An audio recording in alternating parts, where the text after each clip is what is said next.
আসসালামু আলাইকুম। ইজিআইটি চ্যানেলের পক্ষ থেকে আমি মোহাম্মদ মুরাদ হোসেন সবাইকে স্বাগতম জানাচ্ছি। আশা করি সবাই ভালো আছেন। আজকের টিউটোরিয়ালে আমি কথা বলবো কিভাবে আমরা একটা হোস্টিং সার্ভার তৈরি করতে পারি আমরা CentOS অপারেটিং সিস্টেমে দিয়ে। এখানে আমরা cPanel ইনস্টল করব, WSM ইনস্টল করব। দেখেন তার জন্য যেটা লাগবে প্রথমে আপনাকে আপনার VPS সার্ভার ইনস্টল করতে হবে, অথবা আমি VPS এর জন্য বলতেছি যেহেতু আপনারা এটা ক্লাউডে রাখতে চান সবসময় সবাই এটা ক্লাউডে রাখতেই প্রেফার করে, অথবা সরাসরি আপনারা আপনাদের ফিজিক্যাল কম্পিউটার সিস্টেমেও আপনারা এটা ইনস্টল করতে পারেন। আচ্ছা, ইনস্টলেশন প্রক্রিয়া আমি CentOS 8 এর ইনস্টলেশন প্রক্রিয়াটা আমি দেখাই দিব। আমি এখানে KVM ইউজ করব, আমার এখানে KVM মেশিন আছে, আমি KVM ইউজ করব। এরপর আমি হোস্ট রেকর্ড এড করব। আমার ডোমেইন হোস্টিং কন্ট্রোল প্যানেলে গিয়ে এই যে easyid.com এখানে এই নেম সার্ভারের জন্য, এবং আমার যে এই যে 73 আইপি যেটা এই আইপির জন্য আমাকে এই দুইটার জন্য এই রেকর্ড এড করতে হবে আমার আমার এই ইজিআইটির হোস্টিং কন্ট্রোল প্যানেলে। তারপর আমি cPanel ইনস্টল করব, পিং করে দেখব যে আমার এই আইপি গুলোকে সে রিজলভ করতেছে কিনা। cPanel ইনস্টল করব, এরপর আমি cPanel এর জন্য লাইসেন্স তৈরি করব, আমাকে একটা ইমেল অ্যাড্রেস লাগবে। এরপর হচ্ছে আমি নেম সার্ভার কনফিগার করব, এই দুইটা নেম সার্ভার আমি কনফিগার করব। তারপর আমার যে কোনো ওয়েবসাইট হোস্ট করার জন্য আমার প্যাকেজ লাগে, প্যাকেজ 1 জিবি 2 জিবি 3 জিবি প্যাকেজটা আমি রেডি করব। এরপর হচ্ছে আমাকে যে কোনো একটা সাইট যদি আমরা হোস্ট করতে চাই ওইটার জন্য আমাকে অ্যাকাউন্ট তৈরি করতে হবে, ওইটা আমরা অ্যাকাউন্টটা তৈরি করবো, অর্থাৎ একটা সাইট আমরা হোস্ট করব। সাইটটা হোস্ট করার পর সাইটটা যাতে লাইভ আমরা পেতে পারি, লাইভে আমরা কাজ করতে পারি, দেখতে পারি, তার জন্য আমাকে ওই সাইটের প্যানেলে গিয়ে আমাকে ওই সাইটের নেম সার্ভারটা আমাকে চেঞ্জ করতে হবে। নেম সার্ভার চেঞ্জ, তারপর হচ্ছে আমার ওই ওয়েবসাইটটা আমি লগ ইন করবো, লগ ইন করে আমি ওখানে টেস্ট করব। তারপর সর্বশেষ আমরা এরপর যেটা করব আমরা রিভার্স ডিএনএস কনফিগার করব। আমরা রিভার্স ডিএনএসটা প্রথমেই কনফিগার করতে পারি, প্রথমেই দেখে নিব। এরপর হচ্ছে আমরা এই ওয়েবসাইটে যে ওয়েবসাইটটা আমরা হোস্ট করব ওই ওয়েবসাইটে আমরা আউটলুক কনফিগার করব, আউটলুক কনফিগার করব। ওকে, এর এর বাইরেও আপনারা যারা CentOS 7 নিয়ে কাজ করতে চান, CentOS 7 এ আপনারা কিভাবে cPanel ইনস্টল করবেন দেখতে চান, আপনারা আপনারা পাশে দেখতে পাচ্ছেন যে একটা প্লেলিস্ট শো করতেছে cPanel ইনস্টলেশন অন CentOS 7, ওখানে আপনারা ওই ফুল সিরিজটা আপনারা ফলো করতে পারেন। আমি আশা করতেছি যারা আমার এই সাইটটা আপনারা যারা দেখতেছেন, চ্যানেলটা যারা ভিডিওগুলো দেখতেছেন, যদি আপনারা অলরেডি সাবস্ক্রাইব করে থাকেন তাহলে আপনাদেরকে রিকোয়েস্ট করবো আপনারা শেয়ার করেন। আর কোনো কিছু বুঝতে অসুবিধা হলে অবশ্যই আপনারা কমেন্টস করবেন। আর যারা আপনারা এই সাইটে আমার নতুন তারা অবশ্যই আপনারা সাবস্ক্রাইব করবেন এবং পাশে থাকা বেল আইকনে আপনারা প্রেস করে রাখবেন, যাতে যখনই আপনার নতুন ভিডিও আসবে তখনই আপনার নোটিফিকেশন পেয়ে যান। ওকে, চলুন শুরু করি।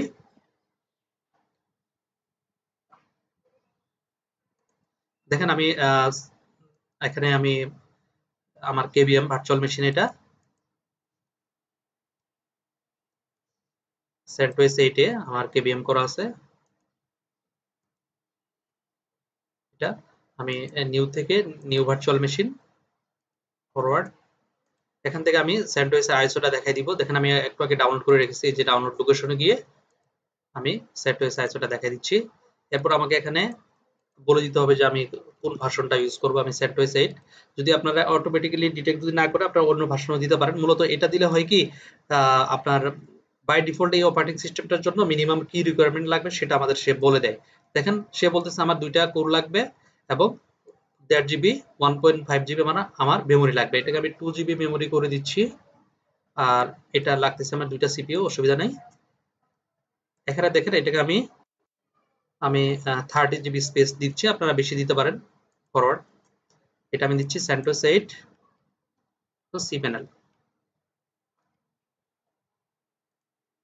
এরপর আমার ল্যান কার্ড আমি দেখাই দিব। যারা আপনারা ফিজিক্যাল সিস্টেমে কাজ করবেন তারা শুধু আপনার ডিভিডিটা রাইট করে ফাস্ট বুট ডিভাইস ডিভিডি দেখাই দিলে আপনার পেজটা চলে আসবে। একটু পরে আমাদের পেজটা আসবে, দেখেন এই যে এই নেটটা চলে আসবে। ওকে, আমরা ইনস্টলেশনে দিচ্ছি।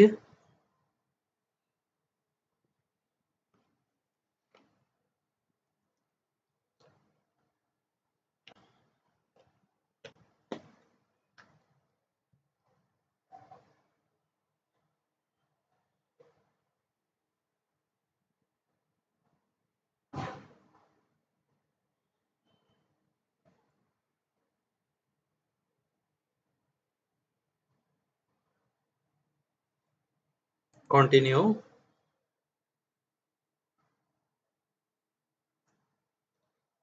আচ্ছা, এখানে পার্টিশনটা আমরা দেখাই দিব, আমরা ম্যানুয়ালি পার্টিশন করব। এখানে আপনারা এটাকে স্ট্যান্ডার্ড পার্টিশন দিয়ে অটোমেটিক্যালি দিয়ে দিবেন। সবচেয়ে বেটার হচ্ছে যে সোয়াপ মেমোরিটা র্যামের দ্বিগুণ। আমরা এখান থেকে 2 GB র্যামকে আমরা কমাই দিচ্ছি, 4 করে দিচ্ছি, আর এখানে এটাকে আমরা 4 করে দিচ্ছি।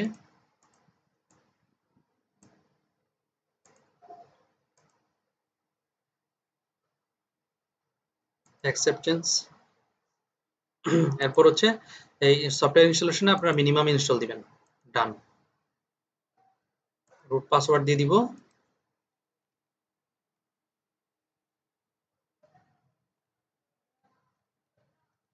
অর্থাৎ অ্যাডমিনিস্ট্রেটর ইউজার, এবং অ্যাডমিনিস্ট্রেটর নরমাল একটা ইউজার তৈরি করব আমরা।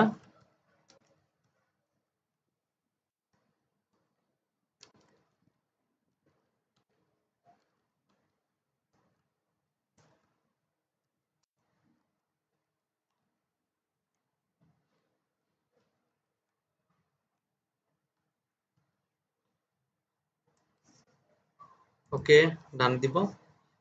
এরপর আমি নেটওয়ার্ক কনফিগার করে নিব এখান থেকে।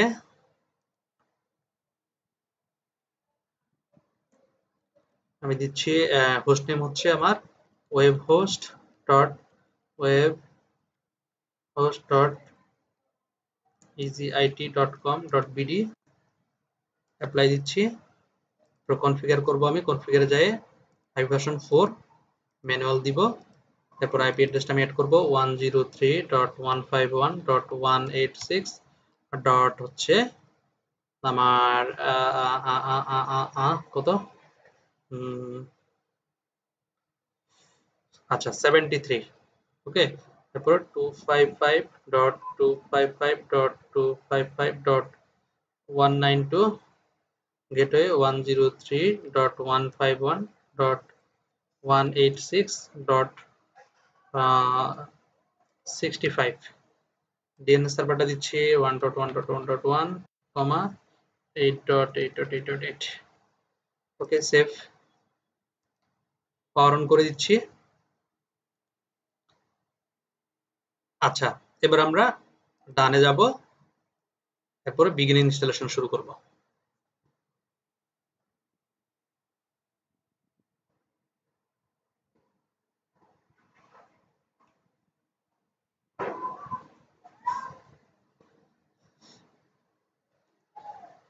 টোটাল 368 প্যাকেজ ইনস্টল হয়ে যাবে।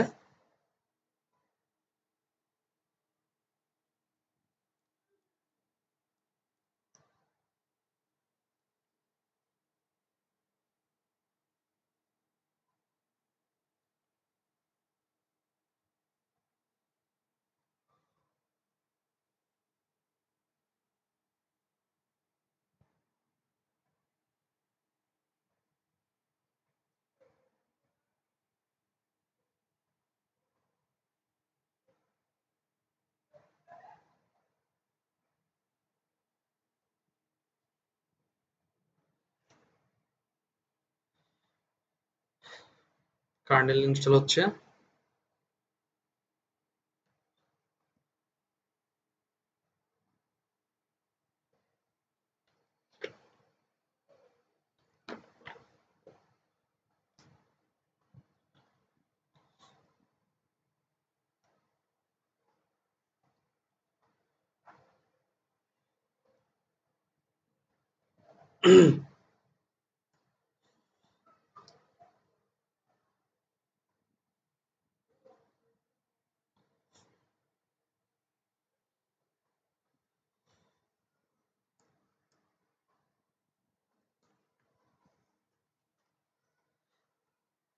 আপনারা আপনার টিউটোরিয়াল সিরিজের পাশে দেখতে পাচ্ছেন আরো আপনারা স্যান্টোস ওয়েব প্যানেল কিভাবে আপনারা স্যান্টোস 7 এ ইনস্টল করতে পারেন সেটা আপনারা ওখানে দেখতে পাচ্ছেন। স্যান্টোস 7 হচ্ছে আপনার ফ্রি সি প্যানেলের অল্টারনেটিভ একটা প্যানেল। আমরা ভিস্তা জিপি ইউজ করতে পারি, কিন্তু সবাই এই সি প্যানেলটাকেই সবাই পছন্দ করে বেশি আর কি।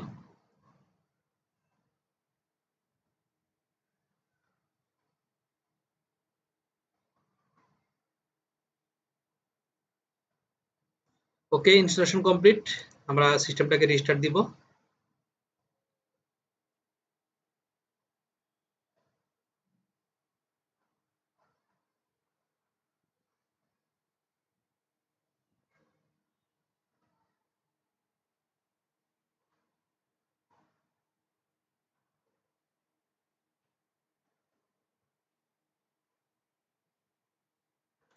আচ্ছা, আমি দিচ্ছি, ইউজার নেম হচ্ছে রুট,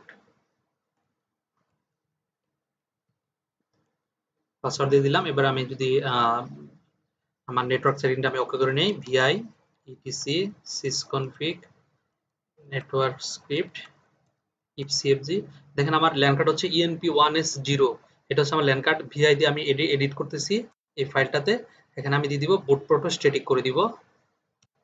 আই প্রেস করছি আমি, bootproto static on boot, yes.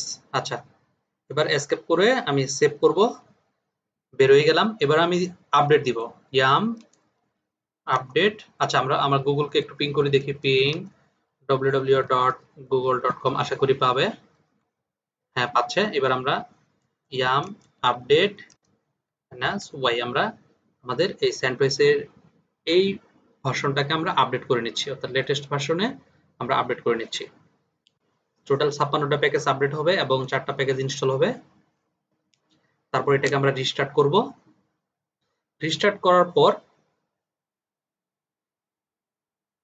আমরা পরের টিউটোরিয়ালে আমরা কিভাবে cPanel আমরা স্যান্ডউইচ এইটা আমরা ইনস্টল করতে পারি সেটা শিখব।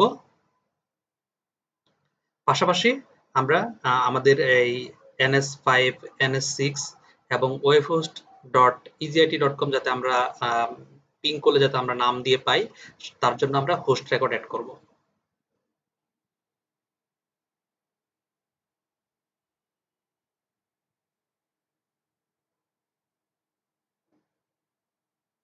ছোট ছোট টিউটোরিয়াল আপনারা প্রথমে আপনাদের কাছে রিকোয়েস্ট থাকবে যে আপনারা আমার ফুল টিউটোরিয়ালটা দেখবেন। দেখার পরে আপনারা দেখার সাথে সাথে নোট করে রাখার চেষ্টা করবেন। নোট করার পর এবার আপনারা ইনস্টলেশন শুরু করবেন। আর কোনো টপিকস যদি বুঝতে অসুবিধা হয় অবশ্যই আপনারা কমেন্টস করবেন।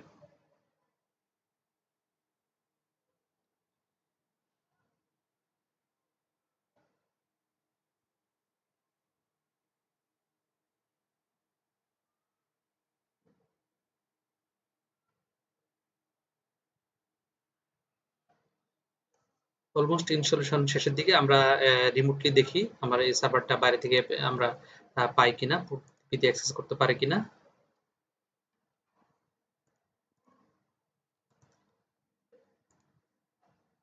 ওয়ান 103.151.186.73, এটা হচ্ছে আমার আইপি রোড।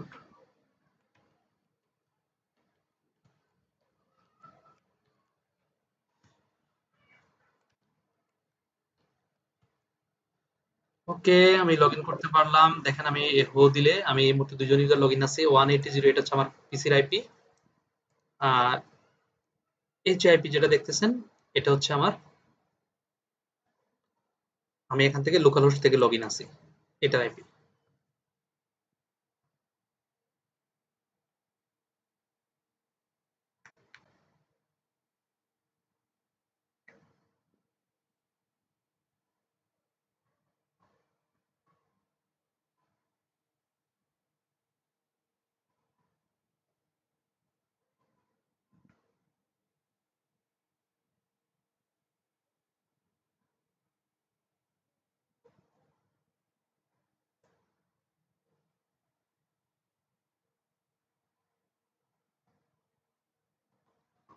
একটু সময় নিচ্ছে। ওকে, ইনস্টলেশন কমপ্লিট। এরপর আমি সার্ভারটাকে রিবুট দিব আমি। দেখেন আমি যখন রিস্টার্ট দিচ্ছি তখন সেই লেটেস্ট কার্নেলটা সে আপডেট করে নিবে। স্যান্টোস এইট স্ট্রিমে সে অটোমেটিক্যালি আপলোড চলে আসছে, কিন্তু আমরা আমাদের উপরে কার্নেল কিন্তু স্যান্টোস 8 এর কার্নেল ছিল, ওইটাতে আমরা লগ ইন করতে পারছি। ঠিক আছে, আমরা দেখি রুট। ওকে, হো যদি দেই দেখেন আমার এই মুহূর্তে একজন ইউজার লগইন আছে লোকাল হোস্ট থেকে, এর বাইরেও কিন্তু আমার আরেকজন ইউজার লগইন করছিল, লাস্ট লগইন 180। দেখেন এটা কিন্তু এখন ডিসকানেক্ট হয়ে গেছে, কারণ আমার সার্ভারটা আমি রিস্টার্ট দিয়ে দিয়েছিলাম। যখন আমি আবার এখান থেকে যখন আমি রিস্টার্ট সেশন দিব, রুট যদি দেই, দেখেন আমি যখন যদি হো কমান্ড দেই, এখন কয়জন আছে, তখন 2 জন শো, দেখেন 2 জন, টোটাল 2 জন। ওকে, অর্থাৎ এই টিউটোরিয়ালে আমরা কিভাবে ভিপিএস ইনস্টল করতে হয় এবং ভিপিএসটা কিভাবে আপডেট করতে হয় সেটা আমরা শিখলাম। ঠিক সেম প্রসিডিউর আপনার CentOS 7 এর ক্ষেত্রে আপনারা করতে পারবেন যদি আপনার CentOS 7 না দেখে থাকেন আর কি। আচ্ছা, নেক্সট ক্লাসে আমরা এই হোস্ট রেকর্ডগুলো অ্যাড করব আমাদের হোস্টিং প্যানেলে, এবং আমরা মানে হচ্ছে ইজিআইটির প্যানেলে, এরপর আমরা সি প্যানেলে ইনস্টল করব। ধন্যবাদ সবাইকে।